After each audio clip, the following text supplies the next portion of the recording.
So going into the season, there was a ton of hype, right? Got a team, went to the Western Conference Finals last year. You were able to keep that core that led you there. You added some nice complementary pieces. You got a guy in Taurean Prince, veteran 3-and-D style guy. You get the grand prize of Christian Wood in the offseason as far as like that value free agent that could come in and make an impact. A 17-6 guy, a guy that should have been a more sizable contract level player, right? Get some nice young players in a Jackson Hayes, Cam Reddish as well, which he's been a real revelation. Same thing with Taurean Prince, but I digress. Gabe Vincent, another big acquisition, a guy that come in, be your point of attack defensive guard, a 3-and-D style guard. Those are the kind of guys that usually play very well alongside LeBron James. Top of that, we've seen him elevate and be a huge piece in Miami's run last season and getting to the NBA Finals. It's like, okay, the Lakers going to be very good. Dealt with some injuries early on, so you kind of justify, okay, right, Lakers, clearly they look like they could be there if everyone's healthy. Well, we get everyone healthy, we go and we win, well, outside of Gabe Vincent, but go and get everyone healthy for the most part, end up winning the in-season tournament. We're 5 games over 500. It's like, oh, here we go. It's time. Lakers are coming. Put an NBA on notice, right? And it just hasn't been that way, right? Since winning the in-season tournament, Lakers have now dropped to 500 on the season going into January, which the idea is January is supposed to be a huge month for the Lakers. That January, the Lakers have a very favorable schedule. They're going to be at home a bunch of games, and this will be the moment that they can gain some momentum to turn it around and start making that push for, at least top 6 seed. So that way they don't have to be a play-in team. So here is the look thus far. So the Lakers, as you see here, number 19. What this is it is the strength of schedule based on assortment of like toughness, opponents, so they're playing an average of 0.48, so under 500 win teams, right? They only have 1 back-to-back home and road games. They have 10 home, 5 road, but even some of those roads are like against the Clippers, right? So as you see here, the Lakers have the 19th toughest schedule of just January, right? Lakers have had one of the toughest schedules this season. They also have the second toughest schedule for the whole season in the West, only behind the Phoenix Suns. The Phoenix Suns have the number 1 toughest schedule in the Western Conference. Lakers are right behind with second. So the Lakers are in great shape. They have the 19th toughest schedule. For some teams that are notable, that are in front of us, to help us gain. Because look, yes, we could win a bunch of these games, right? You got 15 games. We could win 14 of these games. But we need other teams to lose some games too so that we can gain some traction. So the New Orleans Pelicans have the toughest schedule in January. They play an average opponent over 500. And they have 3 back-to-backs, 6 home, 9 road games. Then Dallas has the 6th toughest. They have 11 home games, though, 5 road games, 1 back-to-back. But the level of opponents that they're playing are, again, all over 500. Denver has the 8th with a 7 home, 8, and then 1 road. Clippers have the 10th. So another team that we can gain traction on. Phoenix has the 14th. Golden State has the 16th. Houston has the 17th. So those are a handful of teams that we are fighting with in standings. Some have just slightly worse than us. Some have significantly worse than us.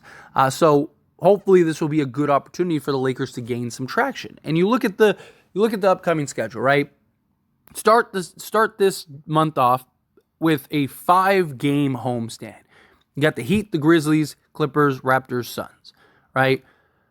Heat, I believe the Lakers can beat the Heat.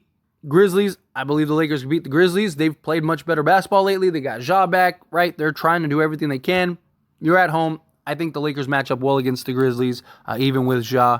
I think that the Lakers pull out that W. Clippers, that's going to be an interesting game, right? Clippers, we beat them once, but that was post-trade. They hadn't had Harden yet. They've played much better basketball lately. So how do we match up against that? Toronto, I think we can beat. Suns, every Suns game is a bit concerning because the Lakers have beaten them 3 times. So it's like, are we going to be able to beat them, basically sweep them? Is that something that we can do? Do I think we can? Absolutely. But it's just something noteworthy. And then the one road game is against the Jazz, which, again, Lakers should be able to win that game. So in the first 6 games of January, the Lakers, they got to win at least 4 of these, right? You got to beat the Jazz, got to beat the Raptors. So that's 2 there. I think at least the Heat, and then I think that they beat one of the Grizzlies, the Clippers, or the Suns, right? So, like, let's say they beat the Grizzlies and they lose to the Clippers and the Suns. Cool. Then you go into the next stretch, right? The middle of the pack. Also, that Monday, January 15th, against the Thunder is the first day in which the Lakers can make trades. Touch on that here in a moment. But then you got a homestance against the Thunder, Mavericks, Nets, Blazers. And then Clippers is a road game, but again, you're at home, and then you got the Bulls. So you got 6 games after that 5-game stretch, that break in between with Utah. You got another 6-game stretch in which you get to stay home. So literally 11 of your first 12 games are all in crypto. And the Thunder, the Mavs are 2 teams that are ahead of you. Same thing with the Clippers. You're playing the Clippers twice, right? Those are 2 teams or 3 teams that are all ahead of you in the standings that you need to try to gain traction against, especially teams like the Mavs and the Clippers, because the Thunder would be pretty hard to catch. But the Mavs and the Clippers especially are 2 teams that the Lakers absolutely can get. Again, you got the 6-game stretch. You got to go, again, 4-2 at least, right? So then you're basically win 8 of your 12 games. So I think that's kind of a good note. Look, I'd love for the Lakers to kind of just run through everything, right? Because, again, you got to gain some traction because your last 3 games of the month are against the Warriors on the road, the Rockets on the road, and the Hawks. Now, all 3 of those teams, I absolutely believe the Lakers can beat. But the Rockets have been like one of the best home teams in the entire league this year. Like they are like next level at home. And then the Warriors, they're fighting and competing too, right? They don't want to miss the playoffs or miss the play-in or anything. And they got a slightly tougher schedule than us. So, no. And then Atlanta, we'll see. Who knows? Maybe even a trade develops and we have DeJounte Murray at that time playing his old team. Who knows? But the Lakers got to get something done, right? Zach LaVine and DeJounte Murray. I'm more in the camp of go get a Zach LaVine.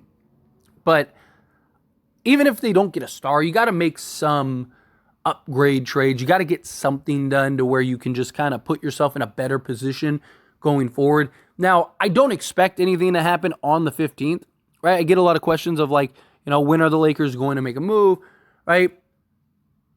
Could you get a minor deal, right, on like the 15th or maybe around the like 20th, right, within those first like 5 days? Could we get let's put it like this. Could we get a minor deal before the end of January? Of course. Will we get the big home run? Oh, we just got Zach LaVine, this guy, or whatever. It was like a 3-team deal or even just a straight up trade. Something, right? Are we going to get that big trade? Probably not. Could we? Of course. You never know. But more likely than not, to Guam expectations, don't expect anything until we get closer to the trade deadline. Again, maybe a minor move, right? Maybe it's just like they go get like a Royce O'Neal, right? Okay, cool. But what's next? What else are we doing, right? Something along those lines may end up developing. But this is a real opportunity for the Lakers here. You got a great stretch in January. You have a real opportunity. If we can get, 5 to 8 games over 500 this month, which isn't out of the realm of possibility, right? You got 15 games. So can you win, 11 of them? If you win 11 of your 15, right, now you're 8 games or 7 games over 500, and now you're in a great stretch, right? And this is good because the Lakers, they get to be at home. They get to sleep in their own beds. You get better food. You get to be around your loved ones, right? You're not dealing with all the mileage and going from this hotel to this hotel, and you're exhausted and you're tired and you're playing all these back-to-backs and you're doing all this stuff. Like the Lakers have had a grueling schedule. Now, I'm not trying to put the Lakers' woes all on the schedule, right? The Lakers have just been bad. Coaching has been bad. Like the Lakers just They've been mid. They've been a mid team, right? But there is a part of the schedule and stuff that goes into it, right? You know, you look at some of these teams, like Boston is, they're arguably the best team in the league, right? I think that they are. But they've had a very easy schedule compared to some of these other teams, right? So what's the real test? Same thing with like the Clippers. Clippers have had a much easier schedule than some of these other teams, right? So how do they fall back to like that team that we saw when they first got Harden, right? There's a lot of questions, is my point. But Lakers got to get some ground here because like the last like month and a half is tough for the Lakers, and they're going to have to really grind that out.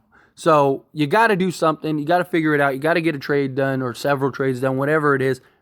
We have a real opportunity here. Let's seize it. Got to get in the top 6 at least. Look, I've said it. Stand by it. Get LeBron James and Anthony Davis into the playoffs. I'll take my chances. The only teams that I really have concerns with that in a 7-game series is Denver. Outside of Denver, like I fully believe that the Lakers can beat most of the teams in the playoffs. I'm really not that concerned, right? Even with the Lakers' struggles, obviously other guys got to show up besides LeBron James and Anthony Davis, but I like our chances. I like our odds. Eastern Conference, the only team I really worry about is Boston. But you got to start building the good habits now, and you have to get to the playoffs, right? It doesn't matter. I mean, they could be the best team in the league in the playoffs. They could run through, sweep everybody, win the NBA championship if they make the playoffs. But guess what? If you don't make the playoffs, then who cares, right? So they have to make the playoffs. But anyway, as always, this is a discussion, so I pass the question on you. Let me know your thoughts and opinions down in the comments below. What do you think? How do you feel? Do you think that, January, this is our month, Lakers are coming, let's get it? Do you think like, no, it's gonna be long, it's gonna be tiring, it's gonna be rough? But anyway, again, love to hear your thoughts and opinions, however you feel. Let me know down in the comments below. That being said, if you haven't liked this video, hit that like button. Helps me out a lot. Lets me enjoy these types of videos, and I truly appreciate it. If you're not subscribed to the channel, hit that subscribe button. Turn on the bell notifications. Appreciate you all. See you all in the next one. Thank you.